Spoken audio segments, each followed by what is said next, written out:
다스릴 것인가, 다스림 당할 것인가 라는 제목으로 함께 말씀을 나누고자 합니다. 여러분, 사람이 참으로 쉽게 속는 것 같습니다. 여러분 어떻게 생각하십니까? 여러분은 쉽게 속으시는 편입니까? 아니면 잘 속지 않으시는 편입니까? 우리는 늘 잘 속지 않으려고 노력합니다만 그것이 참 쉽지 않습니다. 그리고 어떤 때는 우리는 우리 자신을 너무 과대평가하기도 하는 것 같아요. 나는 괜찮아. 우리 사기당하는 사람이 왜 사기당하죠? 나는 괜찮아, 나는 안 속아 라는 생각 때문에 사기를 당하죠.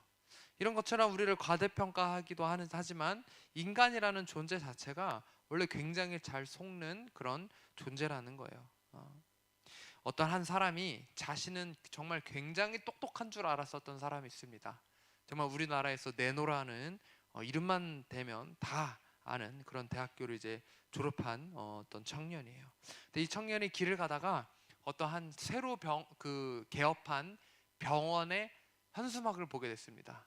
새로 이제 병원이 열면서 현수막을 걸어놨는데 거기에 뭐라고 걸어놨냐면, 우리는 무슨 병이든지 단돈 50만 원에 치료해 드립니다. 만약 우리가 그 증상을 치료하지 못할 시 100만 원을 드립니다. 이렇게 써 있는 걸 발견한 거예요. 그리고는 이제 이 똑똑한 청년이 이렇게 생각을 했죠. 저런 거야. 이제 멍청한 사람들이나 속고 뭐 50만 원 내는 거지. 내가 한번 가서 본때를 보여주고 100만 원이나 받아야겠다라는 생각에 이제 그 병원에 바로 들어갔습니다. 그리고는 이 증상을 묻는 간호사의 질문에 이렇게 이야기했습니다. 저는 이 혀에 미각이 없어요. 미각에 좀 문제가 지금 생겼습니다. 어떤 맛도 제가 느낄 수 없습니다. 어떡할까요?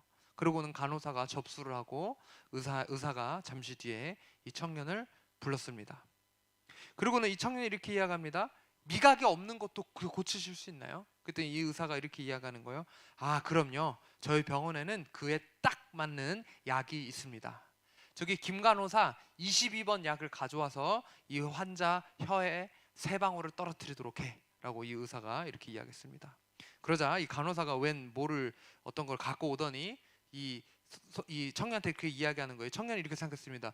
이 미각을 고치는 약 같은 게 있을 리가 없을 텐데 이 사람이 어떻게 하려고 그러지? 이러고는 자, 혀 내미세요. 그러니까 혀를 이렇게 내물었습니다. 그리고 간호사가 이 정체 모를 약 22번 약을 한 방울 떨어뜨리자마자 갑자기 청년이 소리를 지르면서 이렇게 얘기했어요.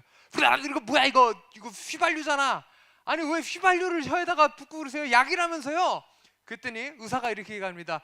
축하합니다. 미각에 돌아오셨군요. 휘발유를 느끼실 수 있다니 미각에 치료되신 겁니다. 우리 접수대 가서 50만 원 수납하시고 돌아가시면 됩니다. 라고 이제 이렇게 이야기를 했습니다. 그러자 이 청년이 씩씩 화를 내면서 내가 가만두나 보자. 내가 가만히 안 둬. 이러고는 집에 돌아갔다가 몇 주 뒤에 또다시 이 병원에 찾아갔습니다. 이번에는 내가 이렇게 무슨 약을 쓰고 이런 것도 아예 못하게 내가 할 거야 라는 생각에 병원에 이번에 들어가서 이렇게 이야기했습니다. 제가 기억상실증에 걸렸는데 기억에 한 번에 들어오는 약 이거 이렇게 치료할 수가 있습니까? 이렇게 질문을 했어요. 그랬더니 간호사가 또 잠시 뒤에 잠시 기다리시면 의사 선생님이 부르실 것입니다. 그리고는 이제 의사가 또 환자를 불렀습니다. 이 청년이 들어갔어요. 그리고 이렇게 이야기합니다. 제가 기억상실증에 걸렸는데 어느 병원에 가도 제 이 기억을 치료해 주지 못하고 있습니다. 제 병도 고칠 수 있나요? 그랬더니 의사가 이렇게 이야기합니다. 그럼요. 저희 병원에서는 못 고치는 병이 없습니다. 김 간호사 22번 약 가져와서 이 환자 보고 마시게. 이랬더니 이 청년이 이렇게 소리를 지릅니다. 그거 휘발유잖아. 그랬더니 이제 이 의사가 이렇게 이야기합니다. 축하합니다. 기억이 돌아오셨군요. 그러고는 이 접수대 가져서 50만 원을 내시면 됩니다. 이러고는 이 청년은 또 씩씩거리면서 자기가 저축해둔 50만 원을 또 지금 100만 원이나 잃어버린 거예요. 근데 왜 도박하는 사람들이 돈을 잃으면서도 계속 못 포기하는 게 왜 그런지 아십니까? 본전만 찾으면 내가 그만두리라라고 생각하기 때문이에요. 그럼 이 청년이 이렇게 생각했습니다. 내 정말 피 같은 이 100만 원, 한 번만 이 사람들이 나를 못 고쳐도 100만 원 얻을 수 있으니 내가 이제는 진짜 만반의 준비를 하고 가서 이 사람을 내가 혼쭐을 내줘야겠다. 그러고는 이제 또 몇 주 뒤에 다시 이 병원에 찾아갔습니다. 그러고는 갑자기 이제 이렇게 간호사한테 이렇게 이야기하는 거예요. 제가 갑자기 시력이 나빠지더니 앞이 안 보이고 뭐 이렇게 물건을 구분할 수가 없어서 흐릿하게 보여가지고 제가 이게 갑자기 이렇게 돼서 안과에서도 원인을 모른다고 합니다. 어떡하나요? 이랬더니 간호사가 고개를 갸우뚱하더니 잠시만 기다리세요. 이러고는 또 몇 분 뒤에 의사가 부릅니다. 그리고는 이 청년이 들어가서 의사한테 이렇게 이야기합니다. 제 안과에서도 고치지 못한다 그러고 제 눈에 잘 안 보이고 흐릿하게 이렇게 물건을 잘 분간하기가 어려운데 이걸 치유할 수 있나요? 그러고는 뭐만 얘기해도 무조건 안 보인다고 할 심사함이었어요. 그런데 갑자기 웬걸 의사가 이렇게 이야기하는 겁니다. 안타깝지만 저희 병원에서는 그 병은 고치기가 힘들 것 같습니다. 자, 제가 100만 원을 드릴 테니 100만 원을 받고 돌아가십시오. 그러자 이 청년이 속으로 쾌재를 불렀습니다. 드디어 내가 본전을 찾는구나. 그러고는 갑자기 의사가 지갑을 꺼내더니 지갑에서, 여러분 100만 원이면 5만 원짜리 몇 장이죠? 계산이 안 되세요? 5만 원짜리 몇 장이 100만 원이에요? 20장. 근데 갑자기 의사가 지갑에서 5천 원짜리 20장을 꺼내기 시작했습니다. 그리고는 5천 원짜리 20장을 딱 드는 순간 갑자기 청년이 이렇게 이야기합니다. 저기요, 지금 그거 100만 원이 아니라 10만 원이잖아요. 그때 갑자기 의사가 이렇게 얘기합니다. 축하합니다. 시력이 돌아오셨군요. 업무대에 가셔서 50만 원을 지불하시기 바랍니다. 여러분, 이 똑똑하다는 인류대를 낳았다는 이 청년조차도 정말 이 안 속을 수 있을 거라는 이 자신감이 있었지만 3번이나 이렇게 속아서 150만 원이나 잃어버리게 되는 이런 일을 겪었습니다. 여러분, 이런 것처럼 사람은 참 쉽게 속는 존재라는 것을 우리는 반드시 기억해야 합니다. 여러분은 어떻습니까? 우리 윤선희 집사님은 잘 안 속으시는 편이세요? 잘 속아요. 네. 한명정 원사님 잘 안 속으십니까? 예, 차라리 내가 잘 속는다고 하면 조심이라도 해요. 그런데 꼭 나는 안 속아요, 난 절대 안 속아요 이러는 사람들이 꼭 보험 막 10개씩 들고 꼭 속고 뭐 그럽니다. 여러분, 나는 잘 속으니까 조심해야 돼 라는 생각을 늘 가지고 있어야 되는 거예요. 안 그러면 이 청년처럼 됩니다. 여러분, 오늘 본문에 봐도 어떻습니까? 창세기에 보게 되면 정말 가장 이 세상에서 사람을 잘 속이는 존재가 나오죠. 뱀이 등장합니다.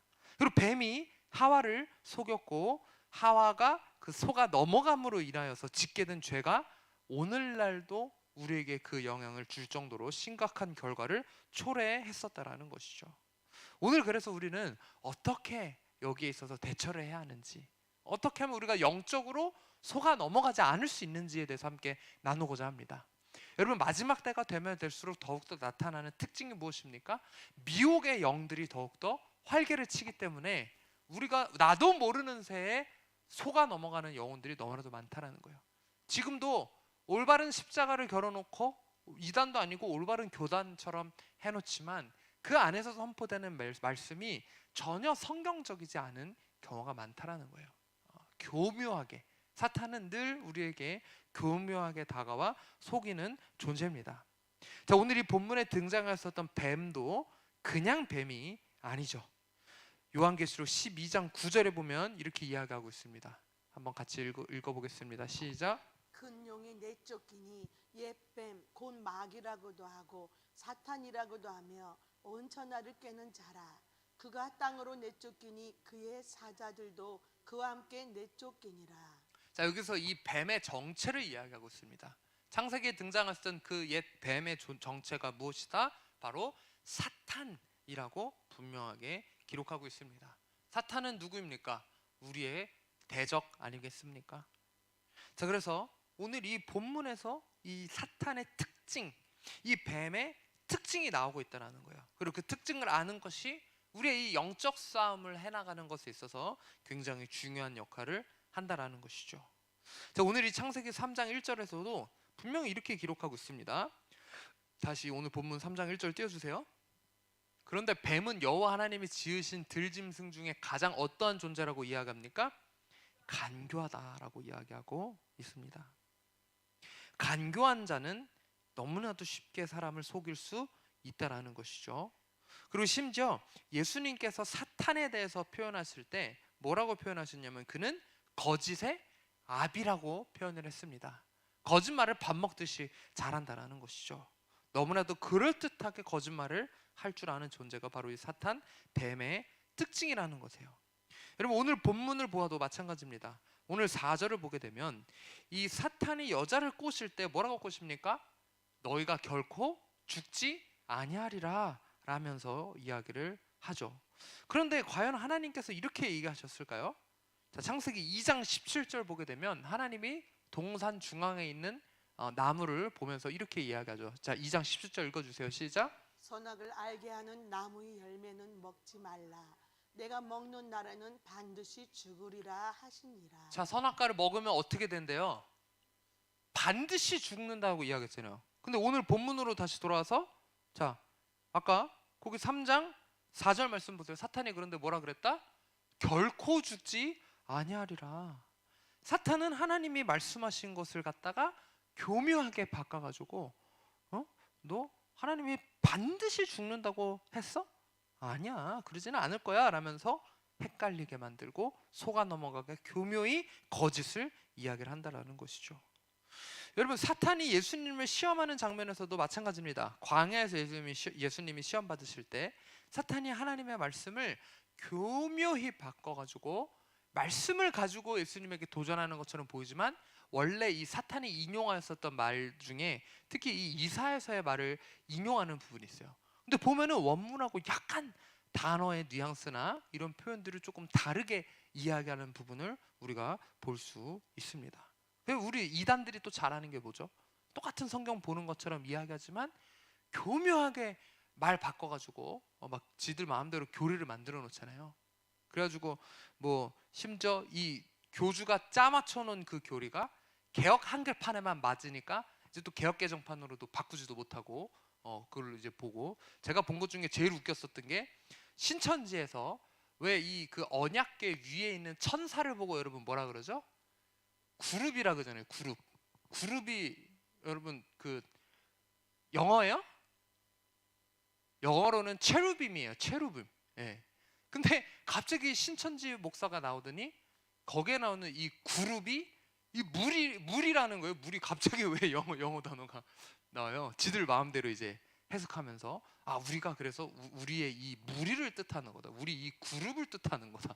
이러면서 말도 안 되는 말을 늘어놓죠. 원어는 읽어보지도 않고 이 교주가 만든 교묘하게 만든 거기에 이제 사람들이 성경 공부하면서 와 그런가 보다. 정명석이도 제가 한번 인터넷에 올라온 걸 보니까 자기 생년월일 써놓고 뭐 이상한 구절 갖고 와가지고 자기가 메시아다. 이래서 메시아가 태어나는 날짜가 자기가 태어난 날이라고 안 해요. 근데 이 날짜 생년월일 딱 적어놓고 이때 태어난 사람이 메시아다. 근데 그게 누구 생일이다? 자기 생일 써놓고 그러니까 그거 보고 있는 사람들은 오 그런가 보다 하는 거예요. 이렇듯 사탄은 교묘하게 하나님의 말씀을 가지고 오는 것처럼 보이지만 그렇지 않다라는 것이죠. 사탄이 우리에게 다가올 때 뿔 달고 광명의 천사의 모습처럼 우리에게 다가온다는 것을 반드시 기억해야 합니다. 그래서 우리가 보기에는 이게 천사 아니야?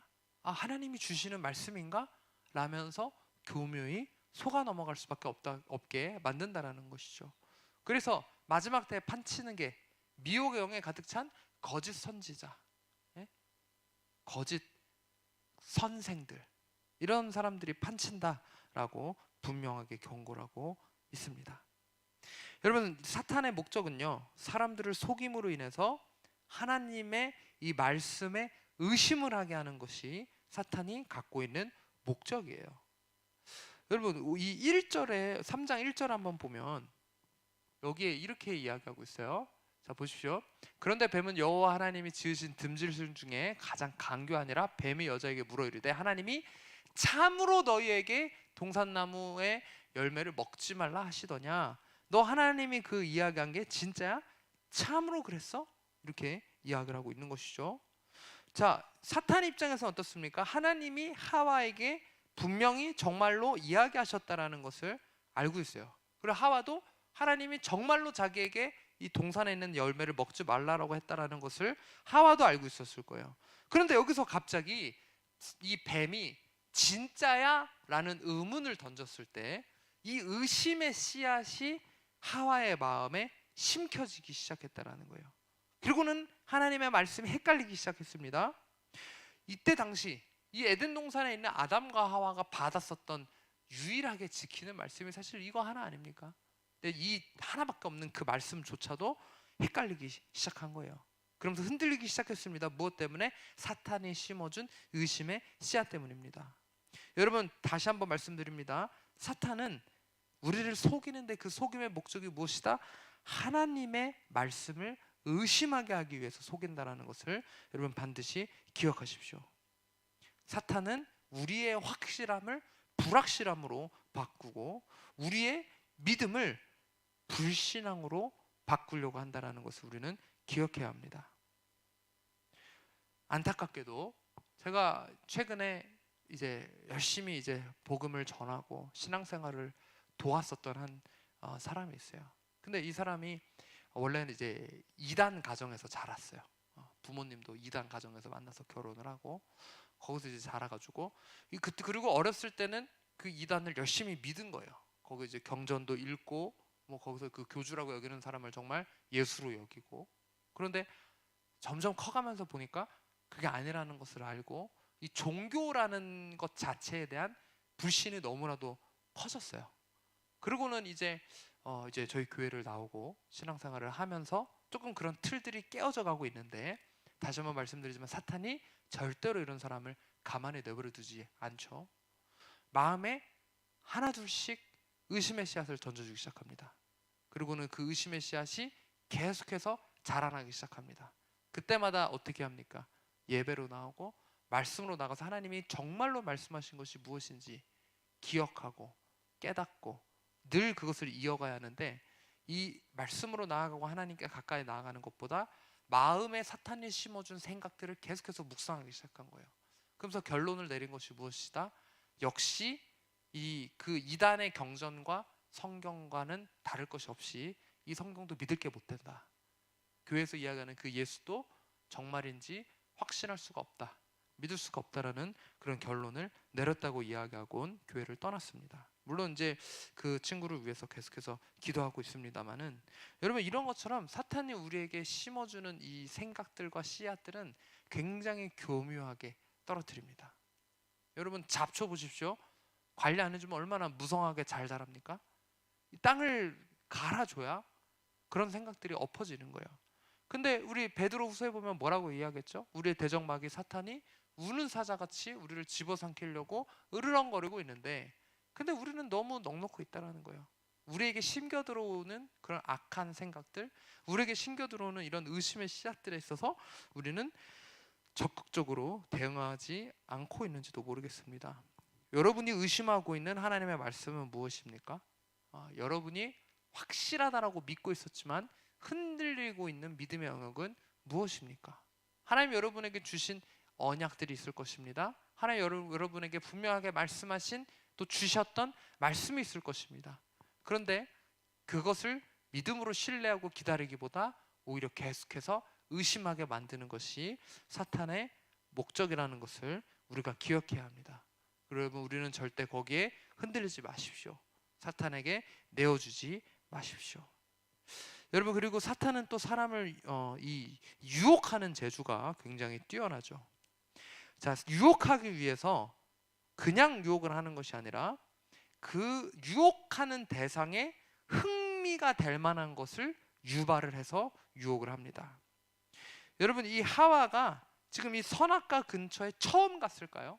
저는 그렇게 생각하지 않습니다. 동산 중앙에 생명나무 실과도 있었거든요. 그리고 거기 생명나무 실과도 먹으러 가면서 아마 이 힐끗힐끗 이 선악과를 쳐다보지 않았을까라는 생각을 합니다. 도대체 저 실과는 뭐길래 하나님이 먹지 말라고 했을까? 이런 생각을 하다가 결국 가까이 가서 뱀을 만나게 되었었다는 것이죠. 여러분, 하나님께서는 하와에게 이 열매를 만지기만 해도 분명히 죽을 것이라고 그렇게 말씀을 하셨습니다.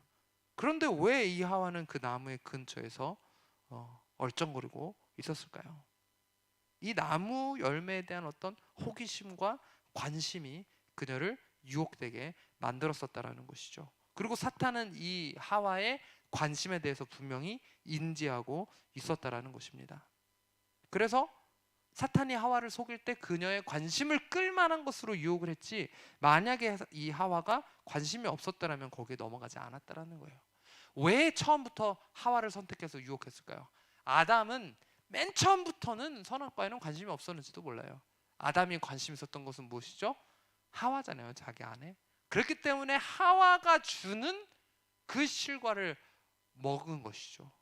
여러분, 우리가 알고 익숙한 것이 우리에게 유혹거리로 다가온다는 것을 우리는 기억해야 돼요. 사탄이 그것을 너무 잘 안다라는 거예요. 예를 들어서 내가 술 끊어야지 하는 사람들한테 계속해서 술 약속이 들어오죠. 꼭 교회 가려고 하는 날에 예배 가려고만 하면 회식도 생기고 술 약속이 들어오죠. 그리고 내가 꼭 담배 끊어야지 라고 결심을 했는데 계속해서 담배를 필 만한 스트레스 받는 일, 짜증나는 일이 계속해서 생기죠. 내가 한 대만 피고 내가 이제 안 펴야지. 그러고는 이제 한 대만 피고 안 피려고 하는데 갑자기 또 막 짜증나는 일이 이제 생긴다든지, 이렇게 뭔가 우리에게 유혹이 되는 것들로 사탄은 우리를 분명하게 유혹한다는 사실을 우리는 기억해야 한다는 거예요. 예를 들어서 저한테 술 가지고 유혹하면은 유혹이 안 돼요. 술을 마셔본 적이 없거든요. 단 한 번도. 이게 유혹이 되겠어요? 근데 그게 아니라 제가 뭔가 알 법한 뭐 그런 것들로 유혹하면 이게 유혹거리가 된다는 것이죠. 그래서 사탄은 우리의 이런 흥미를 다 알고 있다는 것을 여러분 기억하셔야 돼요. 그래서 왜 진짜 귀신의 힘에 입어서 점치는 무당집 가면 어떻습니까? 뭐 정보를 다 알고 있잖아요. 이 사탄이 다 옆에서 알려줘서 또 막 이런 걸 줄줄 읊는 것처럼 사탄은 너무나도 우리에 대해서 잘 알고 있다는 거예요. 그리고 딱 우리가 연약한 부분을 분명하게 건듭니다. 여러분, 사탄이 또 이 하와를 유혹할 때 뭐라고 유혹을 하냐면 5절 말씀 한번 보십시오. 5절 말씀 한번 읽어주세요. 시작. 너희가 그것을 먹는 날에는 너희 눈이 밝아져 하나님과 같이 되어 선악을 알 줄 하나님이 아심이니라. 자, 지금 여기서 유혹하는 것이 무엇이다? 너가 하나님처럼 될 수 있어. 하와는 하나님과 함께 동산을 거닐고 하나님 곁에 있으면서 하나님은 어떠한 존재일까? 하나님처럼 된다는 것은 어떤 삶일까라는 생각을 했는지도 모릅니다. 그런데 하와가 한 가지 놓친 것이 있죠. 하나님이 사람을 창조하실 때 동물들과 다르게 창조하신 것이 있습니다. 바로 사람을 무엇대로 창조하셨습니까? 하나님의 형상대로 창조하셨어요. 그러면 이미 하와는 하나님과 같았었다라는 거예요. 이미 하나님의 형상을 넣어주셨죠. 그런데 이 하나님의 형상을 갖고서 그럼에도 거기서 만족하고 하나님께서 주신 것을 누리기보다는 더 욕심을 내었고 결국 하나님께서 주신 형상조차 타락시키게 만들었었다라는 것입니다. 그래서 사탄은요, 우리를 유혹해서 이런 죄를 짓게 만듭니다. 이 죄를 지어서 사탄이 원하는 게 뭡니까? 하나님으로부터 멀어지게 하려는 목적이 있다라는 거예요. 이것이 사탄이 궁극적으로 성취하기 원하는 것입니다. 사탄은 이 하와를 유혹했습니다. 그리고 죄를 짓게 했습니다. 죄의 결과가 무엇이었죠? 하나님으로부터의 단절이었습니다. 그 하나님과 친밀감이 있었던 그 동산에서 결국 쫓겨나게 되었다라는 것이죠. 여러분, 그래서 우리가 하나님께 가까이 나아가려고 할 때 사탄은 더욱더 우리가 죄를 지을 수밖에 없도록 유혹한다는 것을 반드시 기억하셔야 됩니다. 자, 그러면 도대체 이 죄라는 것이 무엇일까요? 왜 이 죄가 자꾸 우리를 올가매는 것일까요? 이 하와가 처음에 이 선악과를 보았을 때 분명히 뭐라고 이야기하고 있습니까? 이 선악과가 6절 보십시오. 나무를 본즉 이 선악과가 어땠대요? 먹음직도 하고 보암직도 했다라고 분명하게 이야기하고 있습니다. 그러니까 이 눈에 들어올 만큼 이것이 굉장히 매혹적이었었다라는 것이죠. 아까 말씀드렸지만 죄라는 것은요, 마치 그럴듯하게 포장해요. 그래서 내가 이 죄를 지면 이 죄가 나를 만족시킬 수 있을 것처럼 우리를 속입니다. 근데 막상 그 죄를 짓고 나면 이것이 나를 만족시키는 게 아니라 계속해서 이 구렁텅이에 빠지게 만들죠. 이 마치 구멍난 장독대에 물을 계속해서 들이부는 것처럼, 물이 빠지네, 또 물 부어야지고 물을 부는 것처럼, 내 이것을 해결하려고 이 죄를 짓면 이게 해결될 거라고 생각하지만 절대로 그것은 우리를 해결하지 못한다라는 것이죠. 그런데 마치 그럴듯하게 속인다라는 거예요. 그것이 해결해 줄 수 있는 것처럼, 술이 우리의 그것들을 해결해 줄 수 있는 것처럼, 담배가 그것들을 해결해 줄 수 있는 것처럼, 그 외에 우리가 즐기지 말아야 하는 그 모든 것들이 어떻습니까? 돈에 대한 유혹들, 지나치게 내가 돈에 집착하는 것, 이런 것들이 우리에게 만족을 줄 수 있다고 생각하지만 돈이 우리에게 만족을 줄 수 있습니까? 절대로 돈은 우리에게 만족을 줄 수 없습니다. 우리를 만족시킬 수 있는 것은 무엇입니까? 오직 하나님밖에 없음을 여러분 기억하셔야 됩니다. 그런데 이 죄라는 것은 자신이 마치 하나님인 양, 자신이 우리를 마치 만족시켜 줄 수 있는 것 마냥 포장해서 우리 가운데 다가온다는 것이죠. 그래서 세상 사람들 보십시오. 돈 벌려고 그렇게 악착같이 일하지만 결국 원하는 거를 성취한다 그래서 행복할까요? 그렇지 않습니다. 그렇다면 왜 이렇게 돈을 많이 버는 사람들이 너무나도 허무하게 자살을 하고 할까요? 왜 그들은 행복하지 않다고 할까요? 돈뿐만이 아니죠. 이 모든 것들, 그것들이 사람을 만족시킬 수 있게끔 포장하지만 결단코 이 죄는 사람을 만족시킬 수 없다라는 것입니다. 내가 이 나를 유혹하는 이 죄들을, 그것들을 내가 성취하면 내가 무엇이 될 수 있다고 생각하지만 결국에는 그 죄가 오히려 우리를 집어삼켜서 죄가 나를 나중에는 오히려 정복하고 다스리는 것을 우리가 볼 수 있습니다. 그래서 우리 죄의 종이 되어서 죄에 매여서 살아가고 있는 사람들이 오늘날에도 너무 많이 있는 건 아니겠습니까? 여러분, 그래서 이 많은 사람들이 죄의 노예로서 살아가고 있습니다.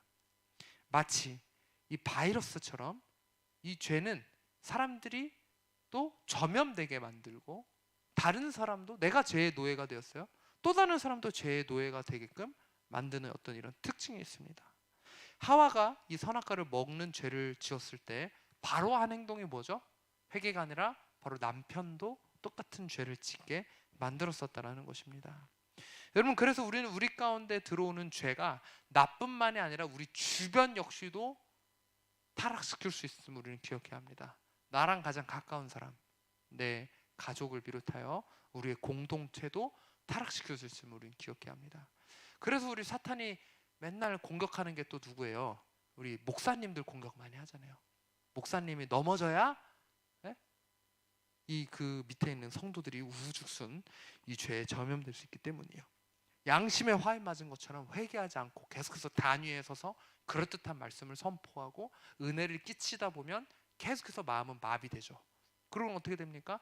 이런 올바르지 못한 영이 성도들에게 흘러가게 되고, 그리고 그 성도들은 병들어가는 그런 결과를 낳게 될 수밖에 없다는 것이죠. 여러분, 이 죄가 전염성이 있음을 우리는 반드시 기억해야 합니다. 그리고는 우리가 이 죄를 끊어 이것이 나를 또 내 주변의 사람들을 집어삼키지 못하도록 우리가 힘써 싸워야 합니다. 여러분, 이 아담하고 하와는요, 이 죄를 짓기 전까지는 아마 몰랐을 거예요. 이 죄를 짓는 것이 얼마나 그들에게 심각한 결과를 초래할 것인지. 여러분, 사람들은요, 한번 이 속고 나서는 더욱더 쉽게 사탄에게 속아 넘어갈 수밖에 없음을 우리는 기억해야 합니다. 그래서 이 첫 타협, 첫 내가 죄를 짓는 그 결정 앞에 우리는 반드시 깨어 있어야 된다는 거예요. 죄를 짓지 않을 선택을 해야 된다는 거예요. 죄를 짓는 순간에 와서 우리가 무슨 생각을 하냐면, 이 정도는 괜찮지 않아? 내가 이렇게 하고 회개해도 괜찮지 않을까? 라는 타협을 할 때가 많다라는 거예요. 여러분, 제가 예전에 어떤 목사님을 만났는데, 이 목사님은 청년들한테 이렇게 이야기하는 거예요. 야, 20대 때 너희가 받고 있는 유혹이 얼마나 많은 줄을 내가 알고 있다. 그렇지만 너희가 너무 유혹받는다 그래서 괴로워하지 않아도 돼. 이 죄도 지어보고 저 죄도 지어봐. 하나님은 용서하시니까 괜찮아. 죄도 지어봐야 나중에 진짜 돌이킬 수 있고 그걸 해봐야 나중에 그걸 안 할 수 있어. 이렇게 이야기를 하셨어요. 여러분 이게 맞는 소리입니까? 절대 맞는 소리가 아니에요. 제가 그 얘기를 들으면서 야, 이 사람 이거 목사 맞아? 이거 청년들 아주 지옥으로 이끌고 있네. 그러면 그 목사님 말대로라면 담배 한 번 안 펴본 사람이 경험 한번 해봐야겠다고 담배 피기 시작하면 어떻게 됩니까? 중독되잖아요. 니코틴 중독돼가지고 결국 그 누가 책임질 겁니까? 평생 그 담배 때문에 씨름한다라면. 그리고 그 외에 하지 말아야 할 것들 계속해서 죄를 짓는다라면 그것이 어떻게 그 사람에게 경험? 죄는 경험이 아니에요. 첫 순간부터 우리는 절대 타협하지 말아야 합니다.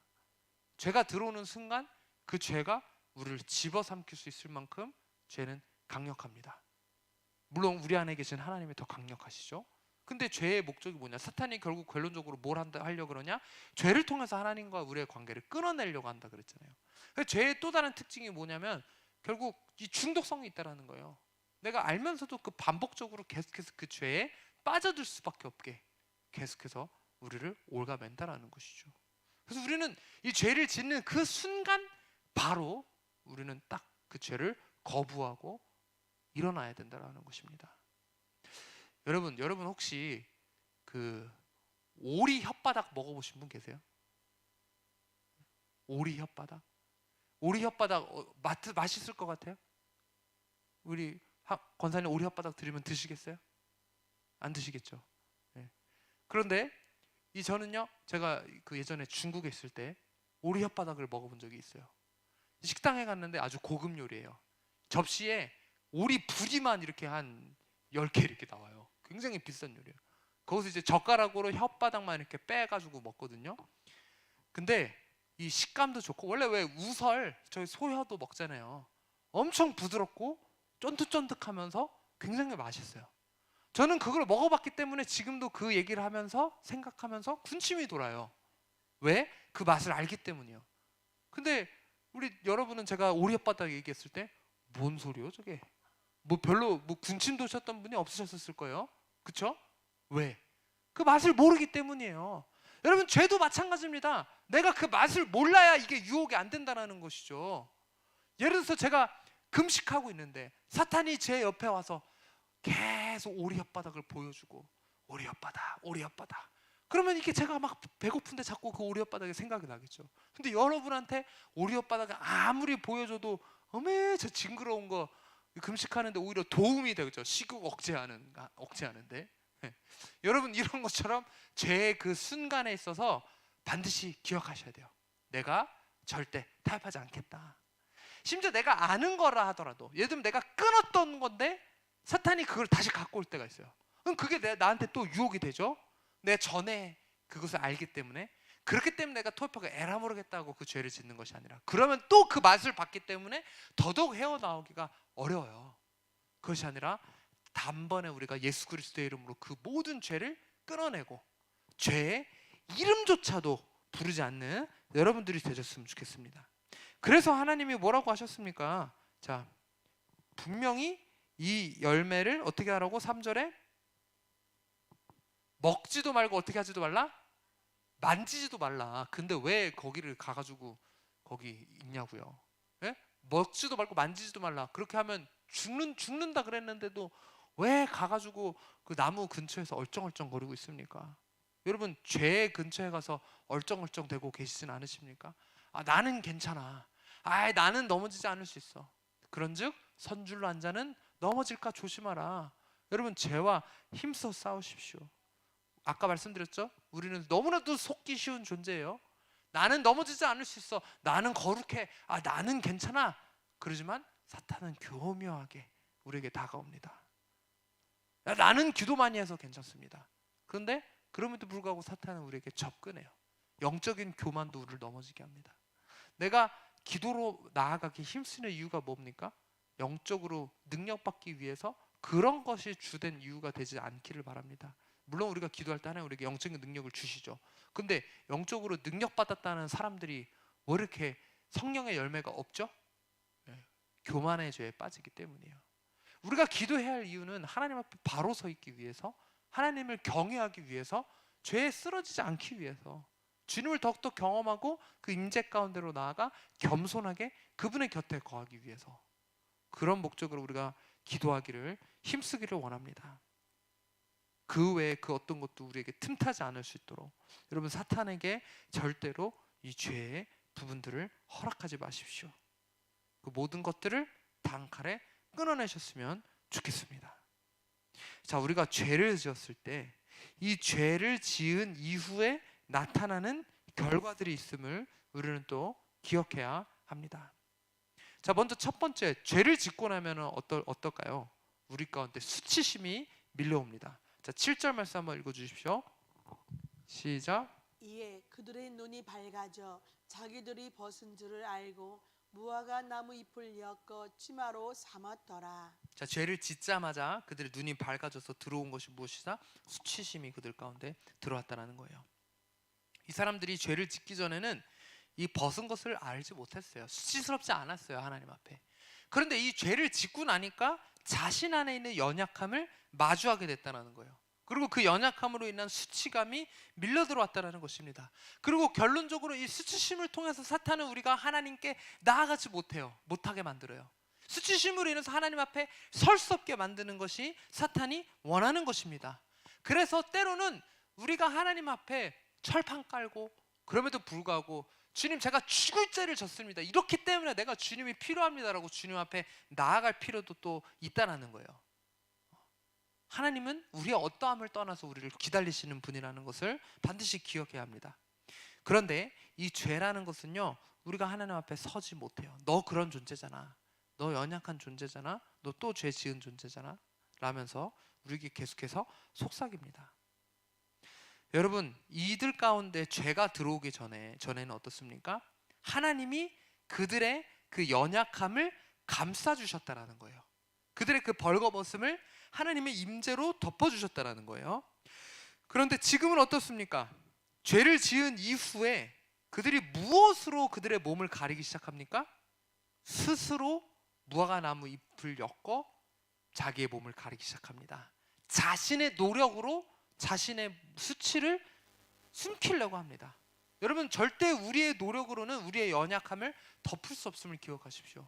우리의 연약함을 도우시는 성령님의 힘입어 하나님 앞에 나아가십시오. 그럴 때 성령께서 우리의 연약함을 위해 탄식하시며 하나님 앞에 간구하며 결국 우리를 강건케 하시는 그 하나님의 역사 가운데로 우리를 이끄신다라는 것을 우리는 반드시 기억해야 합니다. 하나님은 우리의 연약함을 그분의 사랑과 그분의 권능으로 감싸주신다는 것을 우리는 기억하시기를 반드시 원합니다. 하나님의 영광의 옷으로 우리를 옷 입히시기를 원하는데, 우리가 그것을 거부하고 하나님의 영광으로 나아가는 것이 아니라 더욱더 세상을 향해서, 더욱더 나의 어떤 의와 노력을 향해서 나아가는 경우가 있다라는 것이죠. 여러분, 내 노력도 아닌, 내 수치심도 아닌, 내 연약함도 아닌, 오직 하나님의 그 영광을 향해 나아가십시오. 그럴 때 그분께서 영광으로 우리를 옷 입혀 주실 것입니다. 자, 그리고 또 우리가 죄를 지었을 때 하나님으로부터 수치심을 갖기 때문에 하나님으로부터 피하게 되는 경향이 있습니다. 여러분, 우리가 갖고 있는 이 수치심은요, 이 불순종의 결과입니다. 그리고 이 불순종이라는 죄 때문에 양심의 가책이 생기게 되고 하나님으로부터 숨게 된다는 것이죠. 여러분, 이 아담과 하와는 동산에서 늘 거닐며 하나님의 임재가 임할 때마다 함께 주님과 걷고 동산에서 대화하고 함께 누렸습니다, 그 모든 것들을. 그런데 이들이 죄를 지은 이후에 하나님이 그 동산 가운데 임재하시자 이 사람들의 반응이 무엇이었습니까? 하나님께 나아가는 것이 아니라 오히려 숨었다라는 것이죠. 왜? 자기 가운데는 이 더러운 것들을 하나님이 보지 않기를 원했다라는 거예요. 그래서 오늘날 교회 안에도 마찬가지입니다. 많은 사람들이 죄를 짓고 나서 오히려 하나님의 임재 가운데로 나오는 것을 싫어합니다. 왜 우리가 예배에 참석하는 것을 꺼려할까요? 많은 사람들이 이렇게 이야기해요. 이제는 교회 좀 나오셔야죠. 아유, 제가 죄가 많아서 좀 못 가겠습니다. 좀 마음의 준비가 되면은 그때 이제 갈게요. 죄가 많기 때문에 교회 나와야 되는 거 아닙니까? 예? 죄가 많기 때문에 그러니까 나와야죠. 그 무슨 소리 하는 거예요? 뭔 준비를 한다는 거예요? 하나님 없이. 예? 그런데 계속해서 우리는 꽁꽁 하나님으로부터 숨으려고 해요. 도망가려고 해요. 여러분 숨어봤자, 예? 숨어봤자 아닙니까? 숨으면은 뭐 하나님이 못 보십니까? 이 아담과 하와가 나무 뒤에 숨어 있는데 그런다고 하나님이 못 봅니까? 예? 하나님 지금 왜 이 사람들한테 너희가 어디 있느냐라고 질문하시죠? 안 보여서요? 나오라는 거잖아요. 하나님께로 그 수치를 갖고 나오라고 하나님께서 초청하시는 거잖아요. 여러분 주님 앞에 나아가십시오. 숨는 것 그만하시고 하나님 앞에 나아가셔야 우리가 죄로부터 자유해질 수 있음을 반드시 기억하시길 바랍니다. 자, 그리고 여러분 다시 한번 말씀드리지만 하나님이 우리를 찾으신다라는 거예요. 이 죄의 결과가 있고 때로는 이 결과를 통해서 하나님께서는 그분과 우리의 깨어진 관계를 회복하길 원하신다라는 것입니다. 죄에는 분명한 또 결과가 따라옵니다.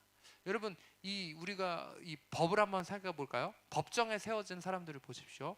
공의로운 재판관이라면 이 어떤 사람이 죄를 지었을 때 이 무죄가 아닌 것 같은데 무죄를 줄 수 있나요? 아닙니다. 분명히 어떤 그 형량에 맞는 어떤 그 죄값을 치르게 한다는 것이죠. 하다못해 정말 뭐 집행유예가 떨어지더라도 어떤 범죄 같은 경우에는 사회봉사 명령 같은 것도 같이 내리잖아요. 왜? 봉사를 하면서 너 자신을 좀 뉘우쳐라. 어떤 왜 이런 것들을 할까요? 이거를 내가 함으로 인하여서 내 죄를 깨닫고 뉘우치기를 바라는 것이죠. 아니면 벌금형을 내린다든지. 근데 그 일만 어느 것도 안 하고 그냥 죄가 없어진다라면 이 사람 마음 가운데는 이거 또 이렇게 해도 되는구나. 어떤 이런 생각을 하게 된다는 거예요. 그래서 왜 요즘 초법 소년 말들 많이 나오는 게 왜 그렇죠? 나이가 어리다 그래서 아무 어떤 처벌도 안 받다 보니까 똑같은 범죄를 계속해서 저지르는 어린 친구들이 많아서 그런 건 아니겠습니까? 그런데 이 죄를 책임진다는 것은 어떤 의미입니까? 죄를 뉘우친다라는 것, 개과천선할 수 있는 기회를 준다라는 것. 그래서 하나님도 우리가 죄를 지었을 때 그 죄에 대한 책임을 분명하게 지게 하신다라는 거예요. 이것이 단순한 징벌이 아닙니다. 오히려 우리를 향한 하나님의 사랑의 표현인 것이죠. 여러분 같으면 어떻습니까? 여러분의 자녀가 끔찍한 잘못을 저지르는 걸 알면서도 아무렇지도 않게 넘어가시겠어요? 왜? 사랑의 회초리라는 말이 왜 있죠? 이 회초리를 내가 들음으로써 우리 자녀가 다시는 이 죄를 범하지 않기를 원하는 사랑의 마음으로 부모는 자녀를 양육하는 것입니다. 우리 하나님도 마찬가지예요. 우리와의 깨어진 관계를 회복하기 위해서 우리가 그 죄값을 치르게 하십니다. 그리고 궁극적으로는 사람이 그 어떤 것을 하더라도 그 죄값을 결국에는 책임질 수 없어요. 왜? 죄의 삭은 무엇이기 때문에? 사망이기 때문입니다. 그래서 이 죄를 짓는 순간 하나님이 뭘 하셨습니까? 바로 그 순간 예수 그리스도를 예배하지 않으십니까? 그래서 이 하와가 죄를 짓는 그 순간부터 여자의 후손이 나중에 정말 사탄의 이 뱀의 머리를 상하게 하리라는 그 예언을 주시면서 결국에는 나중에 이 예수 그리스도가 모든 죄를 짊어지고 이 모든 죄의 책임을 지게끔 하셨다라는 것이죠. 여러분, 이 죄에 있어서 우리가 반드시 깨어 있어야 합니다. 그러면 우리는 어떻게 이 죄와 또 그 유혹을 이겨낼 수 있을까요? 여러분, 이 뱀이 아담과 하와를 처음부터 유혹하기 시작했습니다. 자, 그런데 거기서 그 유혹이 끝났을까요?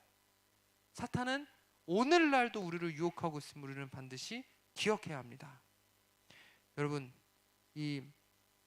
아까 말씀드렸지만 하나님께서는 이 죄, 이 선악과를 결코 먹지도 말고 만지지도 말라고 하셨다는 것을 우리는 기억해야 합니다. 그래서 여러분, 죄에 관련된 것들은 절대로 거들떠도 보지 마십시오. 잠언 1장 10절 15절 말씀에 이렇게 이야기하고 있습니다. 자, 1장 10절 15절 읽어주세요. 시작. 내 아들아, 악한 자가 너를 꿰일지라도 따르지 말라. 내 아들아, 그들과 함께 길에 다니지 말라. 내 발을 금하여 그 길을 밟지 말라. 그 길을 밟지 말라고 이야기하잖아요. 악한 길에 서지도 말라라고 이야기하고 있는 겁니다. 그쪽으로 다니지도 말라라고 이야기하고 있는 거예요. 왜? 우리 옛날에 어른들이 그런 말씀했잖아요. 아우 저기 어디 질 안 좋은 데 있으면 야 그쪽으로 지나가지도 마. 너 그 때 탄다, 더럼 탄다. 왜 그렇습니까? 가서 물들까봐. 너 나쁜 친구들이랑 사귀면 안 돼. 너 글로 갔다가 거기에 물든다. 여러분 이런 것처럼 하나님도 우리에게 동일하게 말씀하고 계신 겁니다. 이 죄에 관련된 그 어떤 것은 절대 거기에 발도 디딛지 말라라고 이야기하고 있어요. 그리고 신약에 와서 사도 바울도 동일하게 이렇게 권면하고 있습니다. 에베소서 5장 3절 말씀 한번 읽어보세요. 시작. 음행과 온갖 더러운 것과 탐욕은 너희 중에서 그 이름조차도 부르지 말라. 이는 성도에게 마땅한 바니라. 여러분 가증스러운 것은 이름조차도 부르지 말라 합니다. 우리의 입술을 또 지켜야 합니다. 우리의 혀를 또 지켜야 합니다. 그것을 입 밖으로도 부르지 말고 생각조차 하지 않기에 여러분 힘쓰십시오. 그것을 내가 입 밖에 내뱉고 계속해서 언급하고 생각하고 그 죄를 묵상하다 보면 그 죄를 지을 수밖에 없다라는 거예요. 그러니까 그 죄를 왜 묵상합니까? 내가 이게 유혹이 되는데 그걸 왜 자꾸 생각하고 있어요? 네? 여러분 제가 지금 하나 딱 예를 보여드릴게요. 여러분 핑크 색깔 코끼리 본 적 있으세요? 핑크 색깔 코끼리는 없죠. 네? 코끼리는 핑크색이 아니잖아요. 근데 상상해 보세요. 핑크색 코끼리 그림을 한번 떠올려 보세요. 자 그리고는 이제는 절대로 핑크색을 떠올리지 마시고 원래 코끼리만 떠올리세요. 핑크색 코끼리 떠올리지 마세요. 핑크색 코끼리 절대 떠올리지 마세요. 네? 무슨 코끼리만 떠올라요? 회색 떠올라요? 핑크색 코끼리 떠올리지 마세요. 핑크색 코끼리 떠올리지 마세요. 무슨 코끼리 생각나요? 핑크색 떠올려요. 핑크색 코끼리 떠올리지 말아야지 하면은 자꾸 내 머리에서 핑크색 코끼리만 떠오른다라는 거예요. 그게 사람 심리예요. 여러분 그래서 이 죄의 이름조차 부르지 말라. 내가 이게 죄인 걸 아는데도 계속 그거 생각하고 있고 묵상하고 있고 하지 말아야지. 아 나 그거 죄니까 하지 말아야지. 하지 말아야지 이러면 계속 그거 하고 싶다니까요. 그 대신 우리가 뭘 해야 합니까? 하나님께로 나아가야죠. 네. 죄가 아니라 하나님 우리에게 이미 허락해 주신 좋은 것들이 있다라는 거예요. 여러분 하와가 너무나도 바보 같았던 것이 무엇이냐? 동산에 선악과만 있었습니까? 생명나무도 있었고 하와가 먹을 수 있는 수많은 나무가 있었어요. 그럼 하와가 뱀이 유혹하는 그 순간 그 선악과를 손대는 것이 아니라 생명나무를 향해 나아갔더라면 이런 결과는 분명히 낫지 않았을 것입니다. 그런데 하와가 계속 그 뱀의 말을 듣고 보고 만지고 맛을 보았기 때문에 그 사단이 나왔다라는 것이죠. 사탄은 오늘날 우리에게 다가와서 동일하게 이야기합니다. 일로 한번 와봐. 승현아 일로 한번 와봐. 승현아 이거 한번 만져봐. 승현아 이거 한번 먹어봐. 그러면 어떻게 해야 돼요, 승현 형제? 예, 알겠습니다. 예. 한번 먹어볼게요. 그럴 거예요? 아닙니다. 그럼 어떻게 할 거예요? 이거 한번 먹어봐. 어떻게 할 거예요? 그 자리에서 뭐 한다고? 거절해? 거절이 아니라 도망가야 돼요. 네? 우리는 사탄의 속임수에 넘어갈 수밖에 없다는 것을 알고 반드시 도망가야 됩니다. 그래가지고 우리 요셉이 어떻게 했어요? 보디발의 아내가 유혹할 때 도망갔지 않습니까? 여러분 도망가셔야 돼요. 인정하셔야 돼요. 죄와 싸워 이길 수 없다. 저도 마찬가지예요. 제가 목사기 때문에 죄와 맞짱 떠서 이길 수 있다? 전 그렇게 생각 안 해요. 그러면 저는 그 순간 넘어갈 수밖에 없을 거예요. 근데 나도 죄를 지을 수 있는 사람이다 라는 생각을 갖고 있어요. 최근에 젊은 사람들이 너무 좋아하고 유명한 찬양 사역자 2명이 성범죄를 지었어요. 그래서 지금 난리가 났어요, 인터넷에. 근데 이제 그 사람들 향한 욕이 인터넷에 엄청 올라오거든요. 근데 그걸 보면서 저는 이런 생각이 들어요. 정말 이름만 대면 젊은 친구, 우리 20대, 30대, 40대까지도 너무 사랑하고 유명한 사람인데, 그걸 보면서 저는 이렇게 생각합니다. 그게 내가 될 수 있다. 내가 이렇게 잠깐 한눈 파는 사이, 나는 거룩하니까 안 그래? 그렇지 않아요. 저도 똑같은 사람이거든요. 사탄이 오히려 저 같은 사람을 더욱더 올가매고 넘어뜨리려고 그렇게 다가오고 있는데, 내가 아무렇지도 않게 그 죄 가운데 가서 선악과 옆에서 사탄이 얘기하는데 그걸 듣고 있는다? 그런 바보 같은 행동이 어딨냐는 거예요. 사탄이 저기서 불러요. 그럼 뭘 해야 됩니까? 승현재 뭘 해야 된다고요? 그러면 도망가야 돼요. 도망가야 돼요. 냈다 옷까지 벗어 던지고 도망갔었던 요셉의 모습을 여러분 생각해 보십시오. 근데 왜 자꾸 그 죄를 짊어지고 있냐고요. 왜 거기서 사탄 말을 듣고 있고 예 하고 가가지고 그걸 받고 앉았고 그걸 또 먹고 앉았고 왜? 도대체 왜 이렇게 자꾸 사탄의 그 속임수에 넘어가고 있습니까? 도망가십시오. 죄를 가까이 하지 마십시오. 반드시 죄는 우리를 죽일 수밖에 없다는 것을 기억하십시오. 그리고 나의 어떤 거룩함이 아니라 하나님의 거룩함을 바라보십시오. 내 이 죄성은 죄에 넘어갈 수밖에 없어. 그런데 이 불완전함이 아니라 완전하신 하나님 앞에 나아갈 때 그 하나님의 거룩하신 거, 하나님의 완전하심이 우리가 죄에 넘어가지 않게 한다는 거예요. 그렇기 때문에 우리가 집중해야 될 것이 뭐냐? 죄 짓지 말아야지, 이거 하지 말아야지, 이거 뭐 이래야지. 여러분, 그런 도덕적인 어떤 깨끗함 말고 하나님께 나아가기에, 거룩함으로 나아가기에, 주님을 더욱더 알기에, 또 주님과의 친밀하기에 힘써야 된다는 것이죠. 내가 신앙도 좋고 믿음도 좋다고 하는데 경건을 위해서 힘쓰지 않는 사람들이 너무 많다라는 거예요. 내가 직분도 있는데 근데 경건 생활 안 해요. 정말 택도 안 해요. 일주일에 교회 와서 잠깐 10분 기도하는 거 그게 다인데 그게 무슨 뭐 그래가지고 영적으로 살아남을 수 있습니까? 1년에 교회 와서 성경 읽는 거 주일 예배 시간에 읽는 게 전부인데 그래가지고 무슨 영적으로 살아남을 수 있고 하나님께 가까이 나갈 수 있습니까? 근데 이런 성도들이 너무 태반이라는 거예요. 그러니까 사탄이 아주 낚시를 하고 다니잖아요. 야 여기도 걸리네, 야 여기도 넘어가네, 야 저기도 넘어가네. 여러분 주님께로 나아가기 힘쓰십시오. 이것이 바리새인처럼 우리가 뭐 기도 많이 하고 성경 읽는다고 뽐내자라는 게 아니라 그것이 생명의 길이기 때문이에요. 그것이 결국 우리를 살리는 길임을 반드시 우리가 기억해야 됩니다. 여러분, 그리고 방금 말씀드렸지만 경건을 위해 힘쓰면서 우리가 반드시 꼭 기억해야 되는 것이 무엇이다? 하나님의 말씀을 알게 힘써야 됩니다. 말씀으로 우리는 유혹을 이길 수 있다라는 거예요. 여러분, 예수님이 광야에서 시험 받으셨을 때 무엇으로 사탄의 이 유혹을 이겨내셨습니까? 하나님의 말씀으로 이겨내셨다라는 것을 반드시 기억하십시오. 하나님의 말씀은 정말 살아 운동력 있는 어떤 좌우에 날선 검과 같다라고 이야기했어요. 그래서 정말 모든 그 골수를 다 쪼갈 정도로 강력한 검이, 강력한 무기가 바로 하나님의 말씀입니다. 여러분, 우리가 사탄의 유혹이 우리 가운데 밀려 들어올 때 늘 말씀으로 나아가기 위해 힘쓰십시오. 말씀으로 사탄의 유혹에 대처하십시오. 하나님의 말씀이 없이는 우리가 영적 전쟁에서 패배할 수밖에 없음을 기억하십시오. 전쟁터에 나가는데 총도 없이 나가는 사람이 살아남을 수 있습니까? 그런데 영적인 전쟁터에 있는 우리는 너무나도 무지한 상태에 있어요. 하나님의 말씀을 알지도 못해요. 왜 지금 저렇게 이만희 앞에 가가지고 앉아있는 사람들이 왜 이렇게 많을까요, 여러분? 원래 불과 한 10년 전만 하더라도 신천지들의 목표가 뭐였습니까? 14만 4천 명 채우는 게 목표였어요. 근데 14만 4천 명 진작 넘어갔어요, 성도수가. 그래서 이제 뭐라고 하냐면 14만 4천 명이 원래 차면은 이제 다 세상이 끝나고 새 하늘과 새 땅을 한다고 그랬는데 이미 14만 4천 명 넘었잖아요.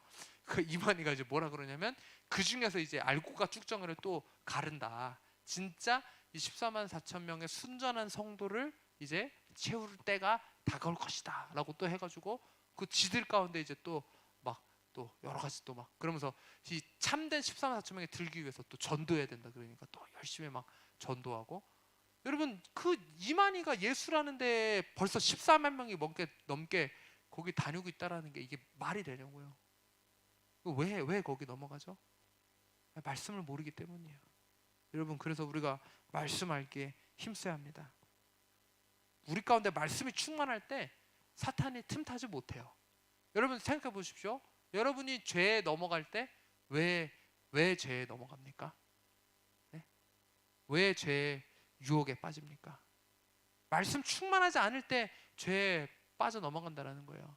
내가 말씀 충만하고 하나님과의 관계 가운데 있는데 그럴 때 죄를 짓는 게 아니라 우리 가운데 은혜가 떨어지고 말씀이 떨어졌을 때 그럴 때 우리가 죄에 넘어간다는 것을 우리가 기억하고 늘 말씀으로 무장하기에 힘써야 합니다. 그래서 우리 전신갑주를 입으라고 하잖아요.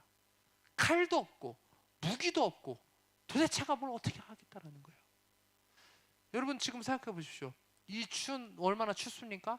이 추운 날씨에 반스만 입고 여러분 아파트 사시는 분들은 베란다에 나가 보세요.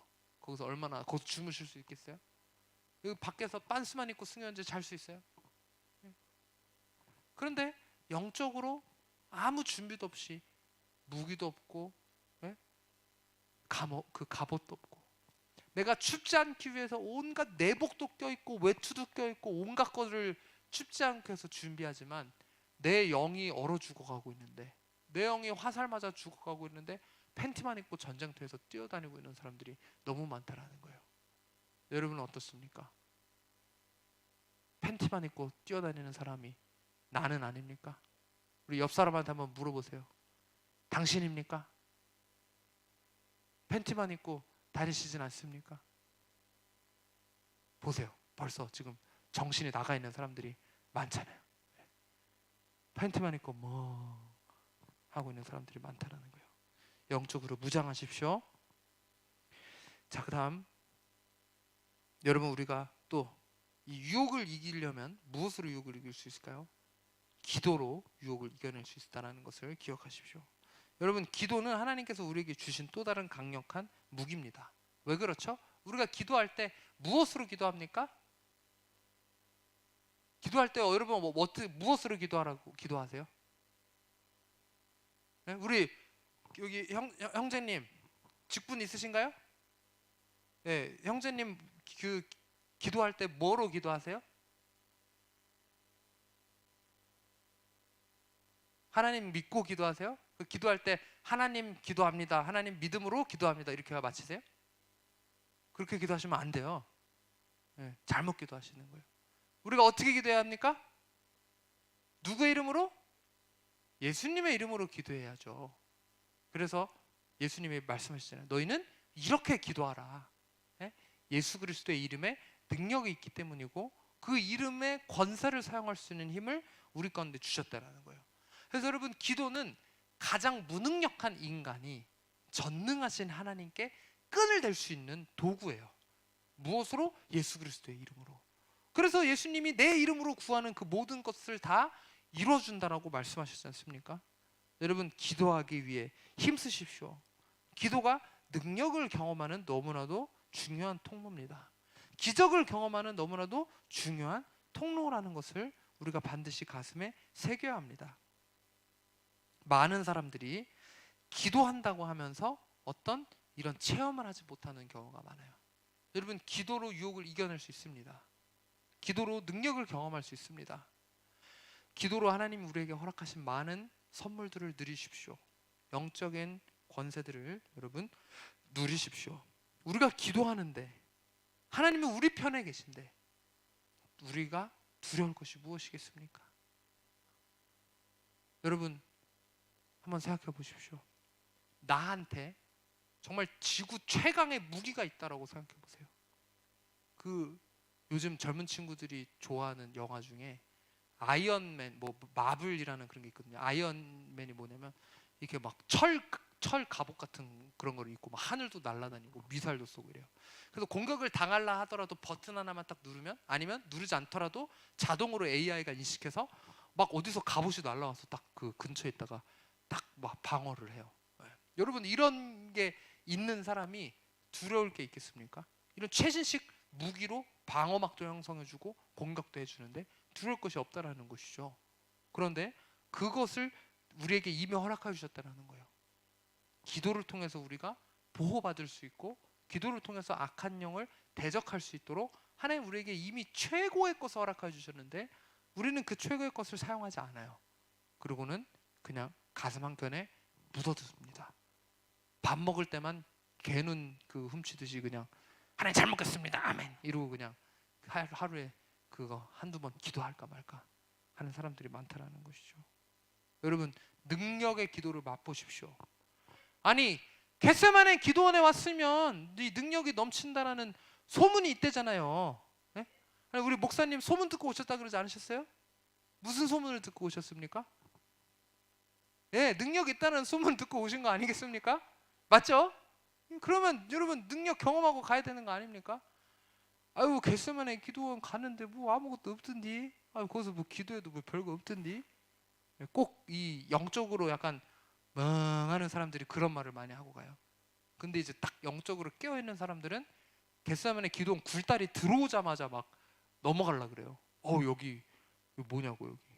어떤 분도 저 아는 목사님도 저희 본당 들어오자마자 바로 휘청하면서 여기 쌓인 기도가 엄청나다고 느껴진다라고, 영적으로 예민한 사람은.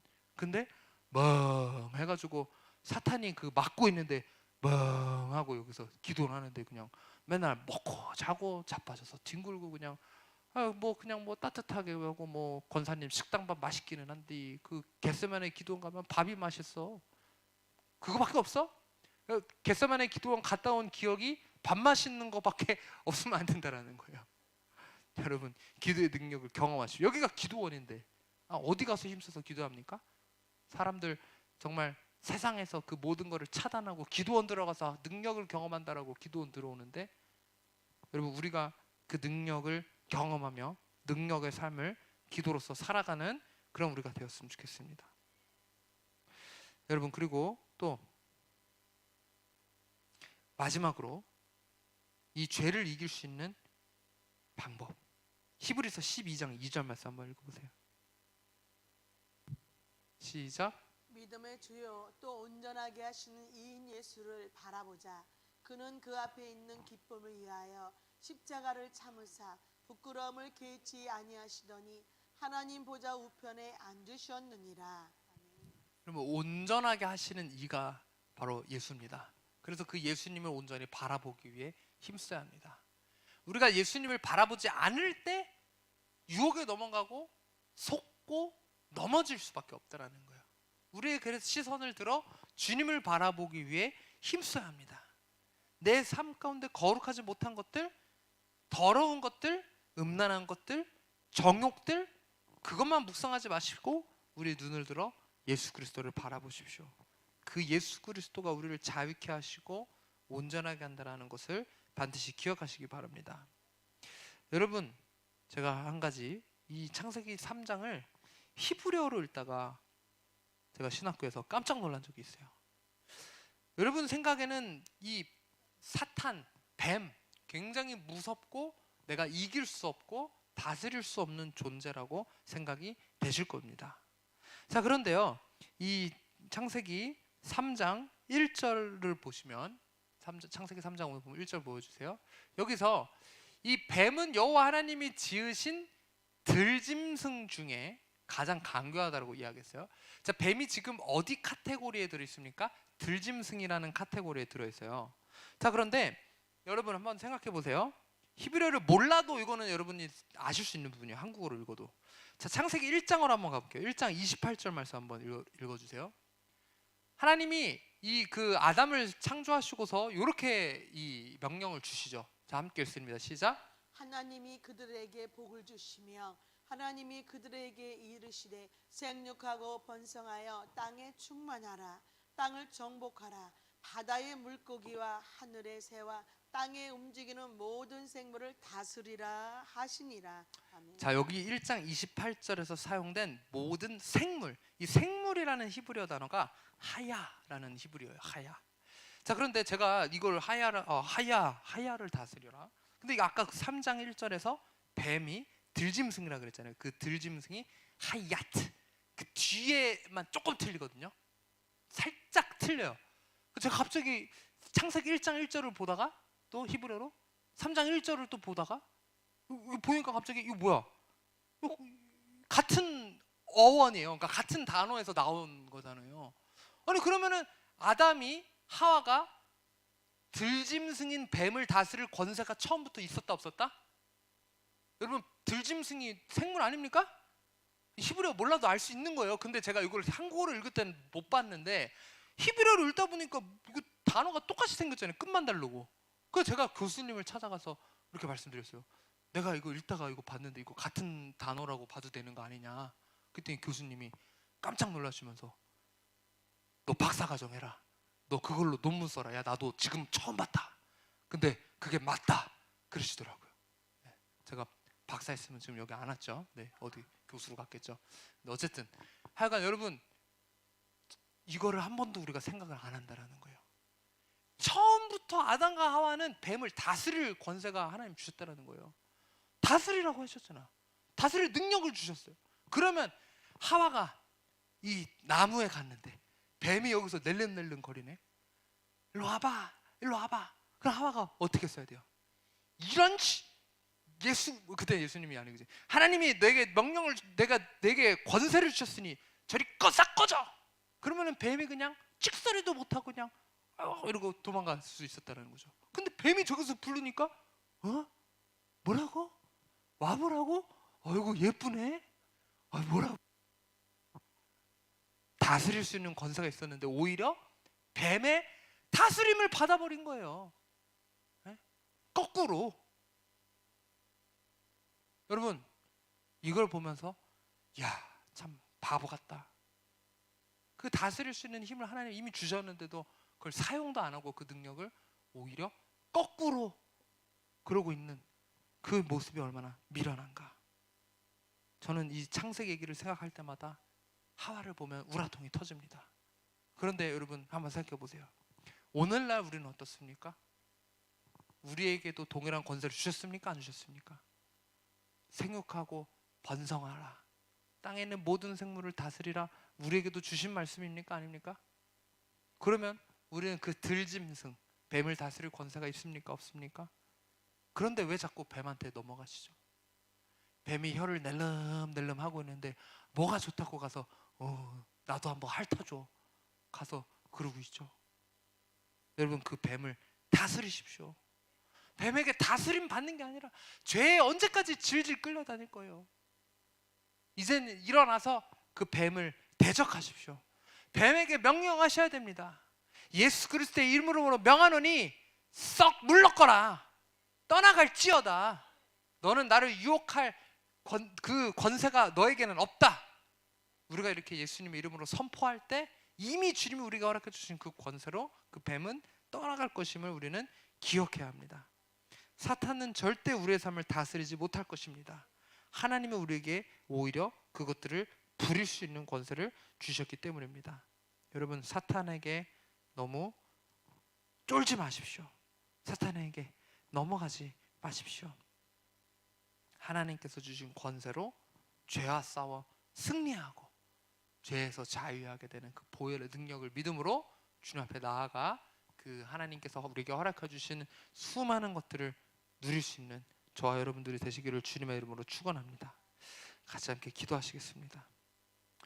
하나님 감사합니다. 오늘 이 창세기 말씀을 통해서 우리의 삶을 돌아봅니다. 하나님 우리는 얼마나도 미련하고 연약한 존재인지요. 안 속아야지 하면서도 또 속고, 안 넘어가야지 하면서 또 넘어가고, 안 넘어져야지 하면서도 계속해서 넘어지고, 오히려 죄에 끌려다니고 사탄에게 다스림을 받고 있는 이런 어리석은 우리를 용서해 주시옵소서. 하나님 이제 우리가 예수 그리스도의 이름으로 그것들을 대적하길 원합니다. 내 가운데 서서히 슬그머니 들어와 앉아있는 이 죄들을 이제 주님께서 주신 그 권세를 사용해 몰아내기를 우리가 결단하며 나아갑니다. 하나님 죄에 타협하지 않게 하여 주시옵소서. 우리 가운데 회개가 필요한 영역들 회개하며 이제는 그것들에게 그 틈도 내어주지 않고 하나님 우리가 결단하며 그 죄를 끊어내게 하여 주시옵소서. 여전히 끊지 못하고 반복적인 죄 가운데 남아있는 영혼이 있습니까? 하나님이 경고하십니다. 너 그러다 영적으로 죽을래? 사망으로 나아가고 있는 우리를 향해 주님께서 오늘 경고하십니다. 죄의 길에서 사망의 길에서 돌이켜 이제는 생명의 길로 나아가야 할 때입니다. 우리의 연약함이 아니라 하나님의 강함으로 우리를 그렇게 이끌어 주실 것임을 우리가 기억해야 합니다. 하나님 주님께서 우리에게 주신 그 능력에 힘입어 나아갑니다. 오늘 주 그 능력을 경험하게 하여 주시옵소서. 죄에서 자유롭게 하는 그 보혈의 힘을 겪게 하여 주시옵소서. 감사드리며 모든 말씀 예수 그리스도의 이름으로 기도드렸습니다. 아멘.